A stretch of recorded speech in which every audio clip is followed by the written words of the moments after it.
Bonsoir tous frères et sœurs. Ce soir, nous allons apprendre ensemble sur le salut du Seigneur Jésus-Christ. Alors ce soir, nous allons encore étudier principalement l'Épître aux Romains. Concernant les Romains, nous avons déjà compris que nous tous qui avons été bâtis en Christ, avons été bâtis en sa mort. Si nous les hommes sommes encore vivants, alors la loi de Mose doit dominer sur l'homme. Sur quel genre de personne la loi doit-elle dominer? Elle domine sur le pécheur encore vivant. Le corps est encore vivant. Mais nous sommes encore pécheurs. Et nous sommes dominés par la loi de Mose. Mais si nous sommes bâtis en la mort du Christ, l'homme est mort. La loi ne peut plus dominer sur l'homme. Alors, dans cette vie, nous allons dire, la loi peut-elle faire en sorte que les péchés de l'homme soient pardonnés? La loi peut-elle exiger que l'homme devienne saint? Qu'il ne pêche pas?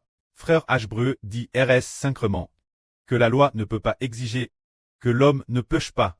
Elle ne peut pas exiger de l'homme. Elle ne peut pas exiger que l'homme ne pêche pas, ni parvenir rendre l'homme juste. Alors, c'est un peu comme une personne qui, sans cesse, commet sans cesse des actes d'impudicite. Mais la loi dit, tu ne commettras pas d'impudicite. Mais, cependant, il a aussi lu ce commandement de la loi, qui vient de Dieu. Dieu dit, tu ne commettras pas d'adultère. Il y a ce verset. Mais la loi exige que l'homme ne commette pas d'adultère. Pourtant, la nature pécheresse de l'homme est en lui. Et il va commettre l'adultère. Mais ainsi, cela démontre que la loi sert seulement ce que l'homme sache qu'il est un pécheur, mais elle n'y parvient pas. Elle ne peut pas exiger, elle ne parvient pas à encher de péché.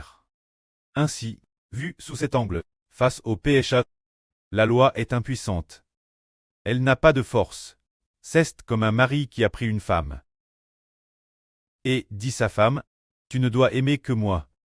Mais, si l'esprit l'intérieur de cette femme n'aime pas seulement son mari, alors son mari dit, tu dois m'aimer, tu ne dois aimer que moi, tu ne peux pas en aimer d'autres. Alors l'exigence du mari est certes bonne, et elle est juste, mais le mari est aussi impuissant. N'est-ce pas? Le mari est aussi impuissant. Alors les paroles du mari sont comme la loi. La loi ne peut pas non plus exiger que l'homme ne pêche pas. Tout comme la loi, tout comme les paroles d'un mari, ne peuvent pas exiger de sa propre femme qu'elle n'aime que lui. Alors comment peut-on faire en sorte que l'homme ne pêche pas, moins que le cœur de cette femme ne soit Shang en un cœur ayant le madame esprit que son mari, alors elle aimera son mari, n'est-ce pas, moins que son mari ait le pouvoir de changer l'esprit de sa femme, pour qu'il partage le madame esprit. Alors s'il dit, tu n'aimes que moi, alors sa femme dira, mon Seigneur Jésus, je n'ai plus que toi, tu partages un seul corps avec moi, un seul esprit. Comment pourrais-je ne pas t'aimer? C'est seulement ainsi que cela est possible. Alors que faire? La loi exige ce que l'homme ne peut accomplir. Elle exige que l'homme ne pêche pas. Mais la loi ne peut y parvenir. Mais le Seigneur Jésus-Christ l'a fait. Quant au Seigneur Jésus-Christ, après avoir donné sa vie, c'est pour que les enfants désireux d'être baptis en son nom se soumettent tous son autorité. Tant sous son nom, alors, tous ont reçu de lui un esprit nouvellement qu'ère. Cet esprit nouvellement qu'ère partage le Madame Saint-Esprit que l'Esprit du Seigneur Christ.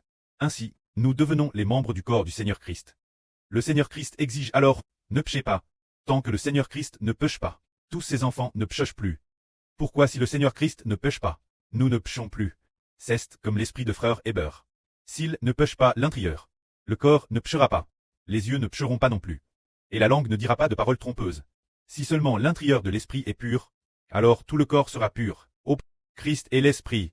Christ est notre esprit. Il est le Seigneur de notre corps. L'esprit de notre Seigneur est notre esprit. Alors le Seigneur, notre Seigneur, est saint. Puisque le Seigneur est saint, tous les membres du Seigneur, tous ses enfants deviennent saints. La loi exige que l'homme ne pêche pas. Elle ne peut l'accomplir. Mais le Seigneur Jésus-Christ y est parvenu. Cela veut dire, par exemple, pour le mari des frères et sœurs, il ne peut pas exiger qu'un groupe de sœurs dise qu'elles n'aiment que leur mari. Mais le Seigneur y est parvenu. Parce que l'Esprit du Seigneur devient l'Esprit des frères et sœurs. Cela signifie que, après que l'Esprit du Seigneur soit devenu l'Esprit des frères et sœurs, tous les enfants aiment le Seigneur. Tous les enfants sont comme le Seigneur. Ils ne transgressent pas les commandements de Dieu.